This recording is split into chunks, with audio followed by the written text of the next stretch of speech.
She never thought she'd see him again, certainly not like this. 20 years ago, in a crowded classroom lined with faded posters and the hum of fluorescent lights, she pointed to the door and told a black boy with too many questions to leave. "You're disrupting the class," she said. "Out." He was 12, bright, blunt, brilliant. But that brilliance came wrapped in defiance, or so she thought. What she didn't see was what fueled it: hunger, pressure, fear of being invisible. He wasn't trying to cause trouble. He was trying to be heard. But that day, her patience snapped, and so did something inside him.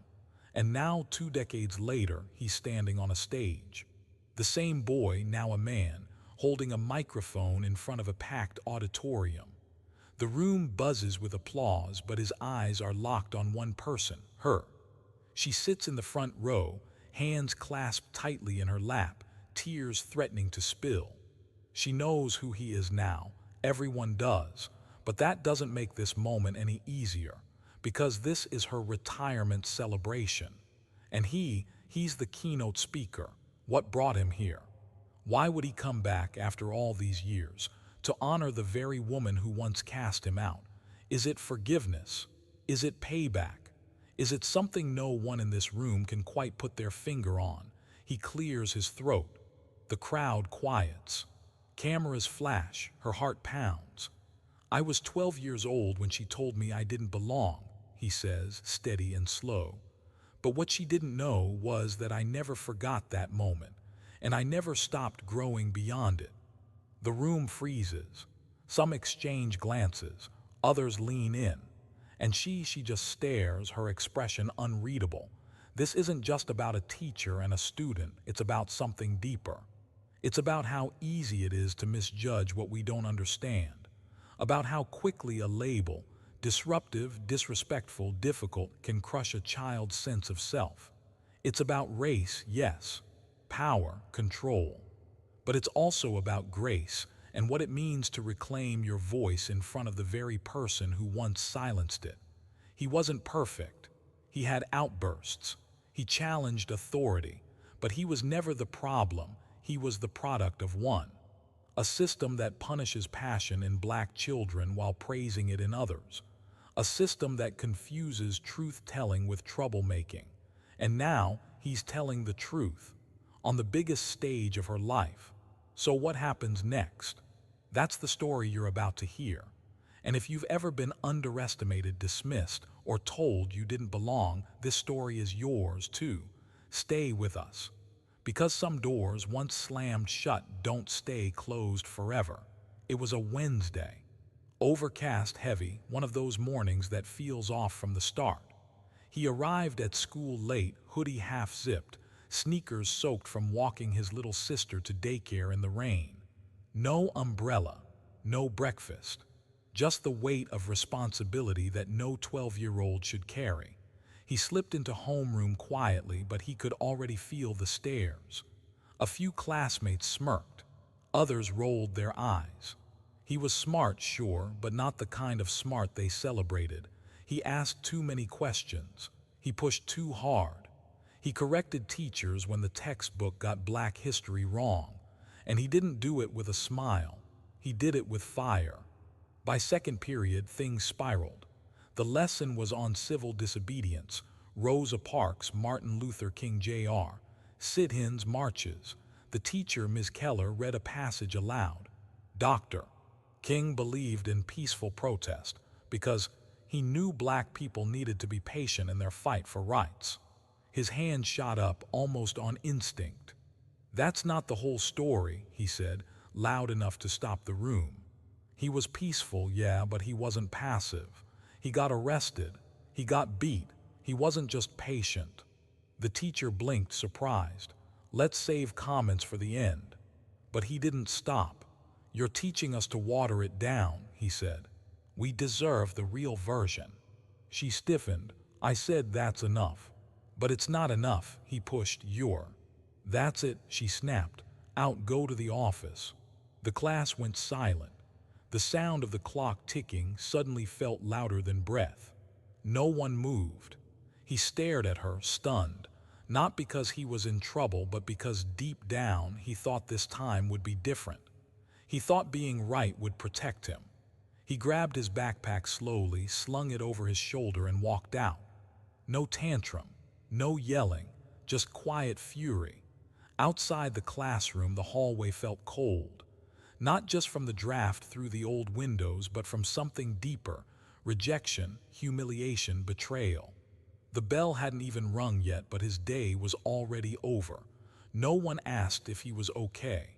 The counselor didn't pull him aside. No administrator asked what happened. They'd seen his name before. His behavior file had grown thick. Argumentative, challenging authority, attitude problems. No mention of his reading level 2 grades ahead. No note about how he stayed after class to help his sister with math homework because their mom worked nights. No credit for how he memorized the entire Bill of Rights by heart, and not for extra credit, but because it made him feel like he mattered. At home, his mother just sighed. She wasn't surprised. "They don't know what to do with boys like you," she said, "especially not when you're smarter than them." He didn't say much that night.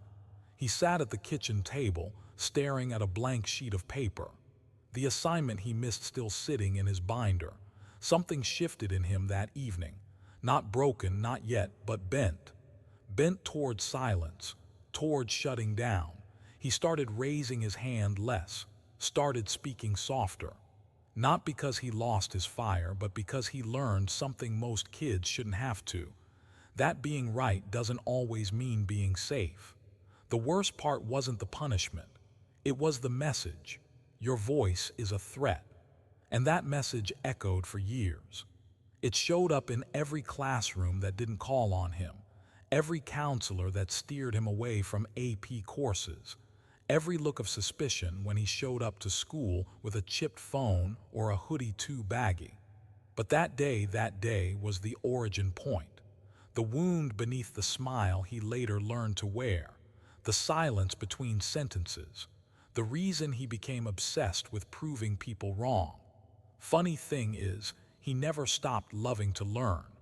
He just had to find places outside that classroom to do it. Libraries, community centers, late-night YouTube rabbit holes. Anywhere someone didn't see his questions as a problem. And Ms. Keller, she never followed up. Not once. She marked the referral, closed the book, moved on. To her, it was just another behavioral incident. To him, it was the moment he realized school might not be built for kids like him. But life had a different plan. He was the kind of kid who could take apart a broken radio and rebuild it with a spoon, duct tape, and a few screws he found in a junk drawer. The kind of kid who asked questions teachers couldn't always answer, like, why do we still read from textbooks that call slavery an unfortunate chapter instead of a crime against humanity? Or why do the fire drills get more funding than the music program? They weren't asked to cause trouble. They were asked because his brain wouldn't rest. But brilliance, when it comes in the wrong package, is often seen as defiance. His curiosity wasn't endearing, it was disruptive. His intensity wasn't passion, it was aggression. And while some kids were praised for thinking outside the box, he was constantly told to stay in his lane.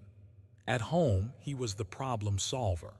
When the washing machine broke, he Googled fixes and figured out how to replace the belt himself. When his mom's phone screen shattered, he took it apart with a nail file and put it back together.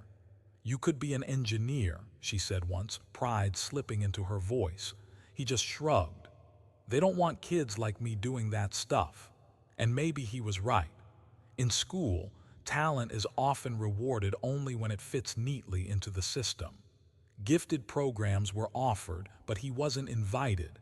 His test scores were high enough, but the recommendation never came. "Not mature enough," one teacher wrote. "Struggles with authority." Another added, "Would benefit from behavioral support before advancing further." Translation: he made them uncomfortable. Translation: He was too smart for his own good and too black to be forgiven for it. The irony was cruel. He wasn't failing the system. The system was failing him. It wasn't until Ms. Lopez, the librarian, pulled him aside one day that someone finally asked the question that changed everything. "You ever think about publishing your poems?" He blinked. "What poems?" "The ones you scribble on the backs of the history worksheets." He didn't realize she'd noticed, but she had. She'd been collecting the crumpled drafts he tossed in the trash, each one laced with pain, rhythm, truth. Some of them angry, some of them soft, all of them brilliant. "You write like you've lived 2 lives," she said, "and you're only 12. She gave him a beat-up copy of James Baldwin's The Fire Next Time. He devoured it in 2 days. Then came Maya Angelou, Langston Hughes, Ta-Nehisi Coates. It was like he'd been handed a mirror, finally, someone who wrote the way his mind worked. Someone who told the truth and didn't apologize for it. In the quiet of the library, he felt something rare, seen. But even Ms. Lopez couldn't protect him from what happened in the hallways, in the offices, in the classrooms where power ruled over potential. His gifts weren't enough to outweigh the assumptions. And those assumptions followed him everywhere, on the bus, in the lunchroom, even in the nurse's office when he showed up with a scraped knee and got asked, "Were you fighting again?" They didn't see the late nights he stayed up helping his sister learn to read. They didn't see the Saturdays he spent watching TED Talks and writing responses in the margins of his notebooks. They didn't see the boy who was building an armor of knowledge to survive a world that misunderstood him at every turn. They only saw what they expected to see. And that's exactly what he learned to give them. He dimmed his light to make others more comfortable. He dumbed himself down just enough to stay off the radar. Because when you're a gifted black boy in a system built for obedience over originality, invisibility can feel like safety. But deep down, the flame never went out. He wrote, constantly. On napkins, receipts, the backs of detention slips. He studied things they didn't assign. He asked questions in his head when he knew better than to say them out loud. And slowly, almost in secret, he built something powerful, a mind sharpened by resistance. No standardized test could measure it. No behavioral file could contain it. No suspension slip could cancel it. They had tried to bury him, but they didn't realize he was a seed. By the time he turned 15, he had mastered the art of disappearing in plain sight. He still went to school, still sat in class, still handed in the occasional assignment just good enough to pass, but the fire, the one that once burned in every raised hand, every why, every line of poetry, it had dimmed. Not out, not yet, but flickering, gasping for oxygen. He didn't believe in school anymore. He showed up because he had to, not because he wanted to. The system had trained him well. Don't speak too loud, don't look too eager, don't dream too big. So he coasted, quietly, carefully, like a soldier on a battlefield where every wrong move earned a consequence. By sophomore year, he stopped going to the library. Ms. Lopez had transferred to another school, and no one else had taken her place. The shelves were still full, but the space felt hollow. Her absence reminded him of how rare it was to be seen for who he really was, and how quickly that vision disappeared when the right people walked away. He started skipping classes, once a week at first, then more.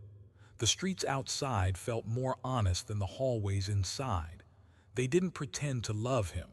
They didn't call it discipline while slowly pushing him out. Out there, at least he knew the rules. And if he broke them, it wasn't because someone misunderstood him. It was because he chose to.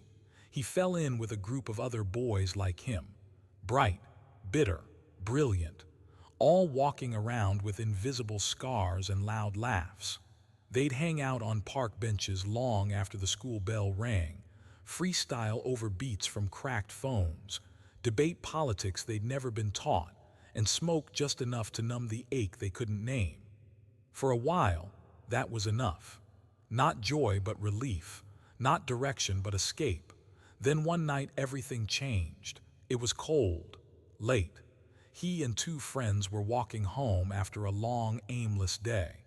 One of them, a kid named Malik, got into it with a store clerk who accused them of stealing. They hadn't, but the accusation was loud enough to draw attention. Police arrived within minutes. One of them put a hand on his shoulder, rough and quick. He didn't resist, didn't even speak. But still, he was shoved against the wall, arms behind his back. For a moment, he couldn't breathe. Not because of the pressure, but because of the familiarity. This felt like school again, except worse. No questions, no benefit of the doubt, just assumption, action, judgment. And in that terrifying, frozen second, cheek pressed against brick, pulse pounding, something inside him snapped.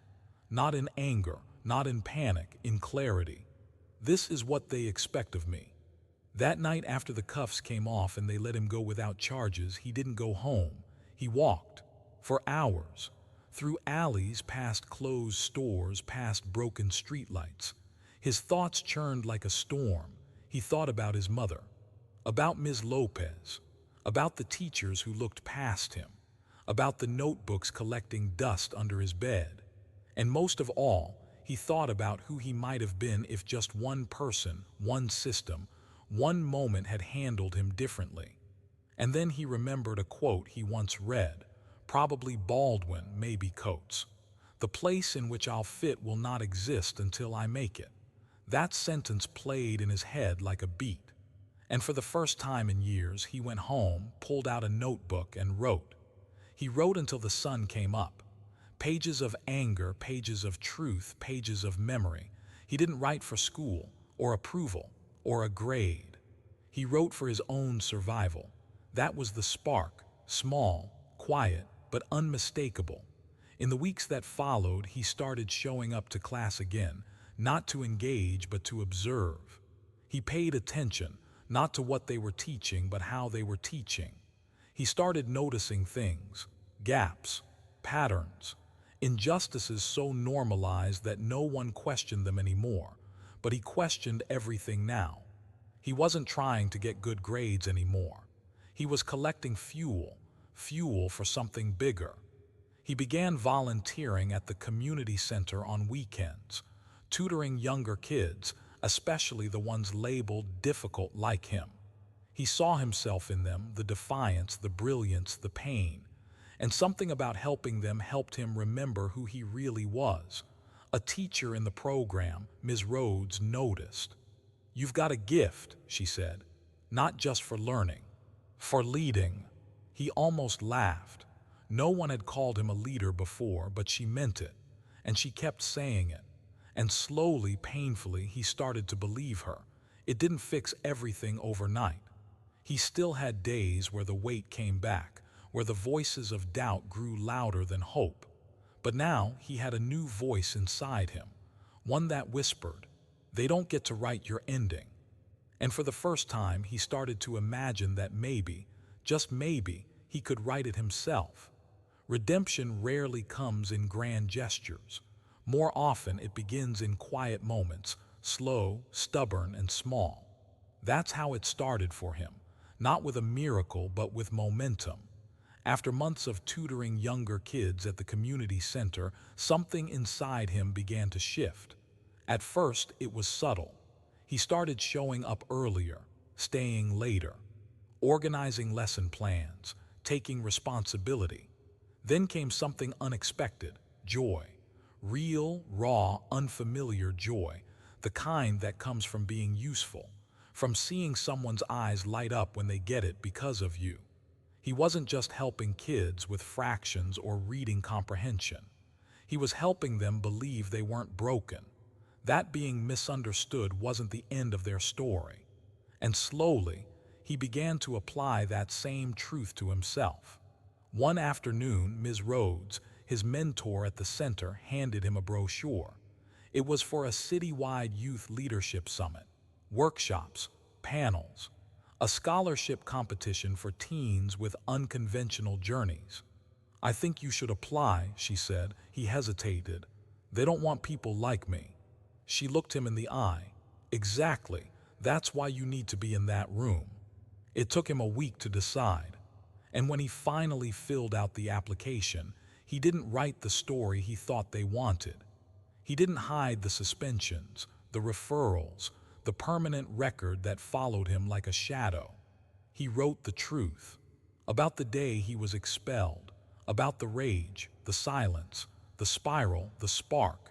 He wrote about the kids he was mentoring, the words he was writing, the fire that still burned inside him. He submitted the essay with no expectations. 2 weeks later, he got the acceptance letter. Then came the real surprise. He'd been chosen to speak. At the summit, he stood on a stage in front of over 200 people. He wore a thrift store blazer and the same shoes he'd had for 2 years. His hands trembled as he gripped the mic. But once he started speaking, everything changed. He spoke like someone who had bled on every word, like someone who had swallowed shame and spit it out as power. He told his story not with bitterness but with clarity. And when he finished, the room stood for him. A standing ovation for the boy who was once told to get out. That moment didn't erase the pain, but it redefined it. From that day forward, he was different. He transferred schools, enrolled in a small charter high school that valued project-based learning and mentorship. For the first time, his experience wasn't treated like baggage but like knowledge. Teachers asked questions. They listened. They challenged him, but not to break him, to build him. He started writing again. Not just poems, but essays, op-eds, short stories. He published his first piece in the local newspaper about the school-to-prison pipeline. Then another about the hidden brilliance of troubled youth. His voice, once silenced, was now being shared, and it resonated. One piece caught the attention of a local community organizer who invited him to speak on a youth justice panel. Then a state senator's office reached out for a round-table discussion. Soon he was everywhere, on stages, in articles, at rallies, not because of some PR machine, but because he had something real to say. He was accepted into college with a full scholarship. He chose to study education reform and creative writing, not because he wanted to be a teacher like the ones who failed him, but because he wanted to become the teacher he never had, one who would recognize brilliance even when it came wrapped in pain, one who would teach a student like him not to survive school, but to own it. And yes, he still carried the scars, the mistrust, the moments of doubt, but he wore them like armor now, not shame. The boy who once sat in the back of the classroom, silenced, mislabeled, and misunderstood, was now the man who stood at the front of the room, commanding attention, not demanding it. Redemption didn't come easy, it didn't come fast, and it didn't come from the people who hurt him, it came in spite of them. But here's the truth they never saw coming, the same fire they tried to extinguish. He turned it into fuel. And now, that fuel was carrying him to a place none of them could have imagined. Especially not the teacher who had once told him he didn't belong. She never forgot his name. In all her years of teaching, dozens of classrooms, hundreds of students, his was the one that never faded, even when she wanted it to. Even when she told herself it was just another difficult case, just another disruption she had to deal with. But deep down, she knew better. His name would come back to her in quiet moments, when she was grading late at night, or rearranging desks, or sitting in silence after the last bell had rung. Sometimes she would picture his face. Sharp eyes, furrowed brow, always half ready to argue and half desperate to be understood. Other times she'd hear his voice, challenging a textbook or demanding to be heard. Back then, she'd seen it as defiance. Now, she wasn't so sure. Years passed. Retirement crept closer. She told herself she'd done her best, that some kids just don't want to be helped, that you can't reach everyone. But every time she thought she'd buried the memory, something would unearth it. It started with a name in a news article.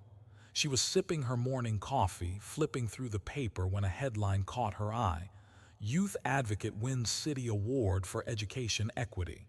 She skimmed it, then froze. There it was, his name. Older now, but unmistakable. She read the article twice, then a third time, her coffee going cold in her hand. It talked about how he'd gone from struggling student to college graduate to published writer to a voice for justice. It mentioned his past, vaguely, pushed out of the system at a young age. She didn't need the details. She already knew them. Her chest tightened. She clicked through to a video of his speech at the city council meeting. The same fire was there, but controlled, channeled. His words were sharp but never cruel. He spoke about bias, about the school-to-prison pipeline, about how educators sometimes confuse brilliance with threat. And as he spoke, she felt something she hadn't expected. Shame, not guilt, the shallow kind that fades. Shame, the kind that lingers. She had always thought of herself as a good teacher. She stayed late, bought supplies out of pocket, remembered birthdays. She worked hard. But none of that erased what she had done that day.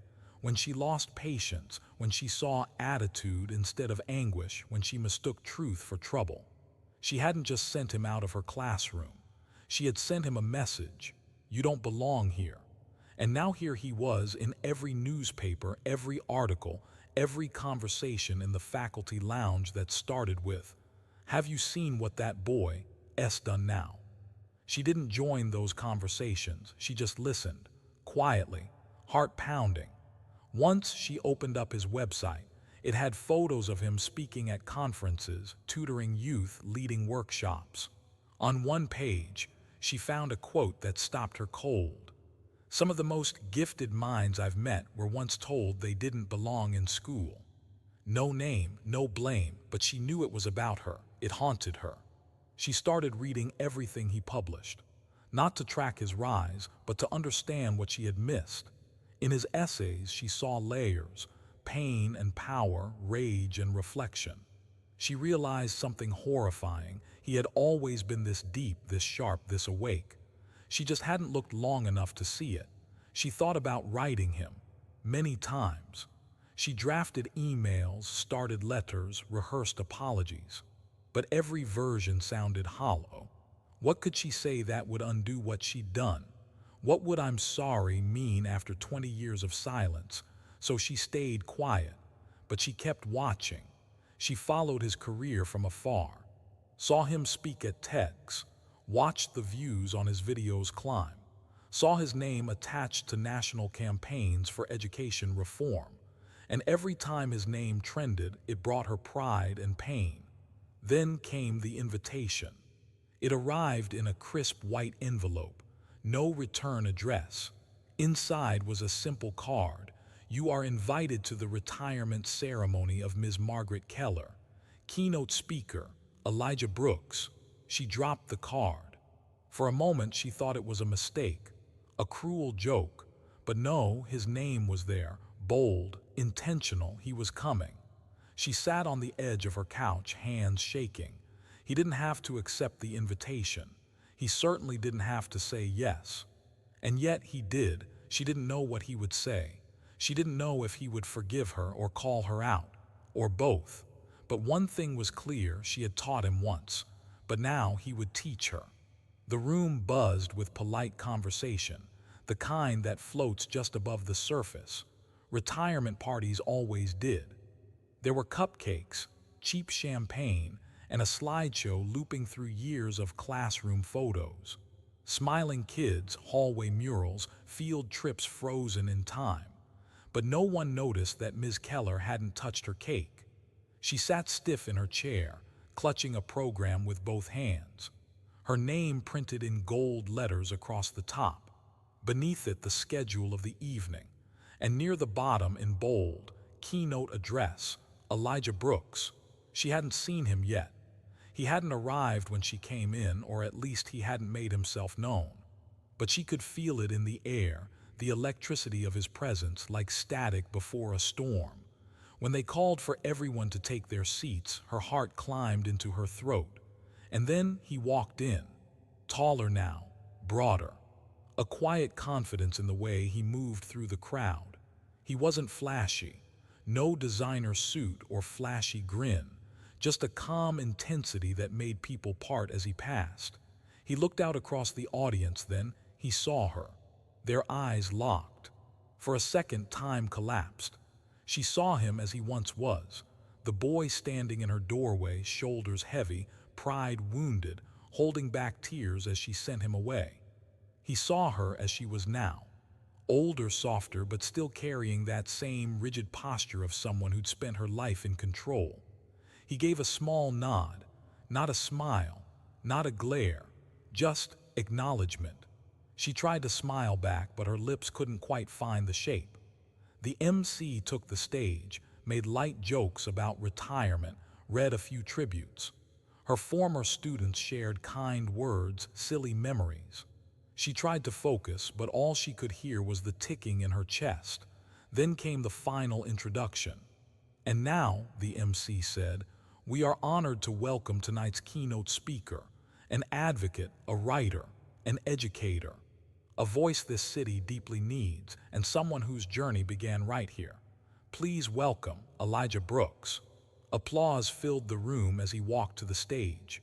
She clapped too, hands trembling. He took the microphone, paused, and scanned the room. When he finally spoke, his voice was smooth, measured, clear. Not angry, not vengeful, just real. It's funny, he began. I used to think I'd never set foot in this building again. But time has a way of circling back. Laughter rippled through the room, not hers. She held her breath. I'm here tonight because someone believed I had a voice, even when I didn't believe it myself. He didn't say her name. Not yet, but she knew this wasn't just a speech. It was a reckoning, a reunion, a moment 20 years in the making, and it had only just begun. He stood at the podium for a moment, silent. Not because he didn't know what to say, he had rehearsed this moment in his mind for years, but because this time, for once, everyone was listening. No interruptions, no dismissive looks, no eyes rolling when he spoke, just attention, respect, and maybe, for the first time in his life in this building, safety. He took a breath. I was 12 when I was told to leave this school. I remember it like it happened yesterday. Not because it was loud, but because it was final. The audience hushed. I wasn't kicked out because I broke something or hurt someone. I was kicked out because I spoke too much, questioned too hard, felt too deeply, and my teacher didn't know what to do with that. He glanced toward the front row. Ms. Keller didn't blink. Her hands gripped the sides of her chair so tightly, her knuckles turned white. Her mouth was a straight line, but her eyes shimmered. They said I had behavior problems. What I had was a voice, and a story no one wanted to hear. He paused. I wasn't perfect, I was hurting, I was scared. But I was also brilliant, and no one ever told me that. A murmur moved through the room. A few people lowered their heads. But here's what I know now. The system doesn't break kids because they're broken. It breaks them because it doesn't know how to hold what it doesn't understand. Silence, then, but I made a choice. I chose not to become what they expected me to be. I chose not to stay angry. I chose to write, to lead, to give other kids what I never got. He looked directly at Ms. Keller now. And I chose to come back, not because I needed closure, but because she deserved the truth. Tears slipped down her cheeks, not dramatic, not showy. Just quiet heartbreak, and maybe relief. To Ms. Keller, you hurt me, but you also made me want to prove something, and I did. But I don't stand here today to punish you. I stand here because I forgive you. A collective inhale swept the room. Forgiveness doesn't mean forgetting. It doesn't mean pretending it didn't happen. It means saying, you were wrong, but I won't let that keep me from being right. It means freeing myself, and maybe freeing you too. Ms. Keller finally lowered her head. Her shoulders shook. He took one last breath. To every student who has ever been called too much, your passion is not a problem. To every teacher listening, don't confuse control with care. And to everyone in this room, listen when the quiet ones speak, and especially when the loud ones speak with fire. He stepped back, no music, no announcement. Just thunderous applause, not polite, not ceremonial, real, raw, earned. Ms. Keller stood. People turned toward her. She walked slowly to the stage, tears on her face, shoulders trembling. She reached him, looked up into his eyes. "I'm sorry," she whispered. "I didn't see you." He nodded. "I know, but I see you now." And in that moment, something shifted. Not just between them, but in the entire room. Two people, 20 years, one truth, and a future still unwritten. Screen fades to black. Text appears. What if the students we expel are the voices we need most? What if the kids we call trouble are actually trying to tell the truth? Will we listen before it's too late?